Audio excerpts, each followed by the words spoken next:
bienvenue sur Jan Stories. Aujourd'hui, nous avons une nouvelle histoire pour vous. Écoutez jusqu'à la fin et donnez-nous vos impressions. Il était une fois, dans un paisible village africain entouré de forêts et de collines, dont les habitants trempés dans les valeurs et coutumes ancestrales, se battaient tous les jours avec fierté pour surmonter les obstacles de leur difficile quotidien. Le destin d'un petit garçon nommé Ali bascula du jour au lendemain à la suite d'un drame épouvantable dont le village n'avait pas souvent coutume, survenu dans la forêt. C'était un jour comme tous les autres. Ali, comme d'habitude, attendait impatiemment le retour de ses parents, assis sur le seuil de leur modeste case en bois. Ils étaient partis tôt ce matin-là pour relever leur piège dans la forêt. La chasse était pour eux une activité régulière qui assurait leur subsistance. La journée était déjà bien avancée et l'ombre des arbres s'allongeait, plongeant peu à peu le village dans une atmosphère crépusculaire. Les heures passaient et l'inquiétude d'Ali grandissait. Les voisins, habitués à voir les parents du garçon rentrer bien avant la tombée de la nuit, commençaient à murmurer entre eux, échangeant des regards inquiets. Abraham, le voisin maraîcher, leva les yeux de ses légumes et observa la lisière de la forêt avec une appréhension visible. Il savait que quelque chose n'allait pas. Alors que la nuit enveloppait lentement le village, une ombre de plus en plus pesante s'abattait sur la communauté. Les bruits familiers de la forêt nocturne, habituellement apaisants, semblaient cette fois sinistres. Finalement, des voisins allèrent alerter Kofi, l'oncle d'Ali. Celui-ci arriva et rassembla quelques hommes du village pour partir à la recherche de son frère et de sa belle-sœur. Munis de torchers et de bâtons, ils s'enfoncèrent dans la forêt, les visages tendus par la crainte de ce qu'ils allaient découvrir. Le temps semblait s'étirer indéfiniment pour Ali, qui attendait seul et anxieux près de la cabane. Chaque craquement de branches, chaque souffle de vent le faisait sursauter, son imagination fertile peuplée de visions terrifiantes. Puis, après ce qui parut être une éternité, les hommes revinrent, les visages sombres et les regards baissés. Kofi s'accroupit devant Ali, ses yeux brillants de tristesse. « Ali, nous avons trouvé tes parents, dit-il doucement. Ils semblent avoir été attaqués par une bête sauvage. Ils sont partis. » Les mots résonnèrent dans l'esprit d'Ali comme un coup de tonnerre. Il n'avait que 7 ans, mais comprit immédiatement la gravité de la situation. Ses parents, son monde entier, étaient partis pour toujours. Il sentit ses jambes se dérober sous lui et tomba à genoux, les larmes inondant son visage. Le chagrin l'engloutit, le laissant désorienté et terrifié. Les villageois, silencieux, formaient un cercle autour de l'enfant en pleurs, partageant sa douleur. Abraham et sa femme Ogun s'approchèrent avec douceur. Ogun prit Ali dans ses bras, murmurant des paroles réconfortantes tandis qu'Abraham, les traits marqués par la tristesse, promettait silencieusement de veiller sur lui. Les villageois commencèrent à organiser les funérailles, un rituel nécessaire pour honorer les défunts et aider les vivants à faire leur deuil. Le lendemain, sous un ciel lourd de chagrin, les funérailles eurent lieu. Les villageois, vêtus de leurs habits de deuil, se rassemblèrent pour rendre un dernier hommage aux parents d'Ali. Les prières et les chants funèbres résonnèrent dans l'air, portés par une brise douce, tandis que les corps de ses parents étaient inhumés. Ali, trop jeune pour comprendre toutes les nuances de la cérémonie, ressentit néanmoins le poids de la perte et la solennité du moment. Après les funérailles, Kofi annonça qu'il prendrait Ali chez lui. Bien que sur le plan affectif, son oncle restait un inconnu pour lui, Ali comprenait qu'il n'avait pas d'autre choix. Les yeux embués de larmes, il fit ses adieux à la petite case qui avait été son foyer, emportant avec lui quelques souvenirs chéris. Ses pas hésitants le menèrent vers une nouvelle vie, marquée par l'incertitude et la peur. Ainsi commença pour Ali une nouvelle étape de son existence, une étape difficile et terrifiante. Le village reprenait son quotidien, mais pour Ali, plus rien ne serait jamais comme avant. La forêt, autrefois source de vie et de subsistance pour sa famille, était devenue le théâtre de la tragédie qui allait bouleverser son destin à jamais. Kofi était un instituteur de campagne, un homme aux épaules voûtées par le poids des années et des désillusions. Il avait toujours eu un tempérament apathique, préférant éviter les conflits plutôt que de les affronter. Il vivait avec sa femme Lakina et leurs 3 enfants dont l'aîné était une fille et s'appelait Tamila, et les 2 autres étaient des garçons de 7 et 9 ans. La vie qu'il menait n'était pas particulièrement joyeuse, mais elle était stable. Jusqu'à l'arrivée d'Ali. Dès son arrivée, Ali sentit le regard perçant de Lakina, Une femme au visage dur et aux yeux froids. Elle l'accueillit sans un sourire, et ses premiers mots furent une série d'ordres. Lakina était connue pour son caractère acariâtre et dominateur. Elle dirigeait la maison d'une main de fer, et Ali comprit rapidement qu'il était là pour servir de bouc émissaire. Les premiers jours, il fut chargé de petites corvées, mais cela ne tarda pas à s'intensifier. Très vite, il devint responsable de toutes les tâches ménagères. Il devait veiller à ce que le fût d'eau soit toujours plein, ce qui impliquait des allers-retours constants à la source située à plus d'1 kilomètre de la maison. Sa journée commençait avant l'aube et se terminait bien après la tombée de la nuit.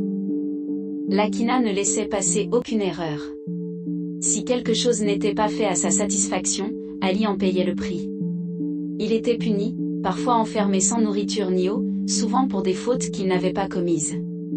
Les enfants de Lakina, qui auraient dû être des amis pour lui autant que ses frères et sœurs, compte tenu de leur proximité d'âge, prenaient plutôt exemple sur leur mère, accusant Ali de leurs propres méfaits, le faisant ainsi encore plus souffrir.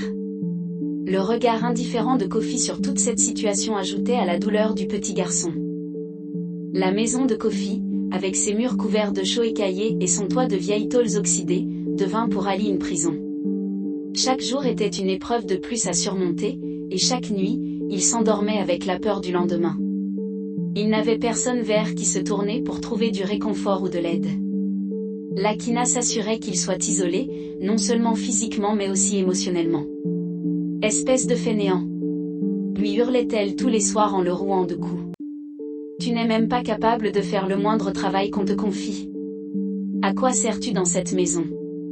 Après quoi, elle le poussait dehors pour l'enfermer ensuite dans la cabane. À chaque lever du soleil, Ali savait qu'une nouvelle journée de labeur et de souffrance l'attendait. Les tâches étaient incessantes, les punitions injustes, et l'atmosphère de la maison sombre et oppressante. Les voisins, bien que conscients de la situation, restaient silencieux. La peur de Lakina et le respect pour Kofi empêchaient toute intervention. Ali était donc seul face à son calvaire quotidien. Il était heureusement un enfant plein de vie et de joie de vivre.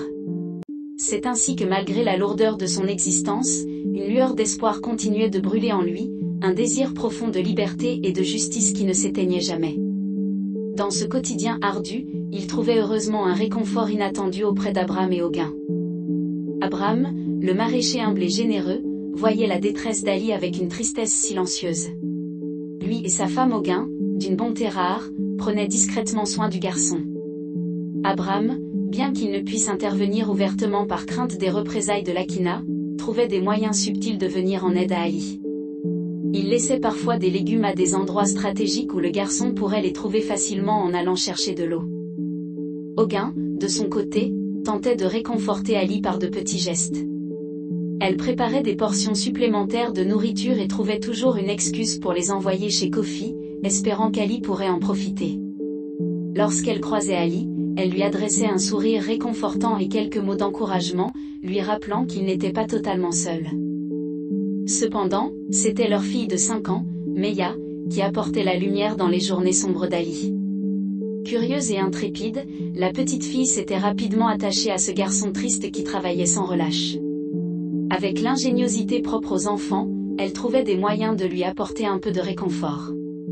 Un jour, alors qu'Ali était enfermé dans une petite cabane en guise de punition, affamé et assoiffé, il entendit un petit bruit à l'extérieur. Il se précipita vers la petite fenêtre et l'aperçut, qui glissait une bouteille d'eau et quelques fruits à travers les barreaux. Leurs regards se croisèrent, et dans les yeux de Meya, Ali trouva une compassion et une solidarité qui réchauffèrent son cœur. Il avait déjà compris que les petites attentions qui le soulageaient de temps en temps de ses souffrances et privations étaient l'œuvre de leurs généreux voisins.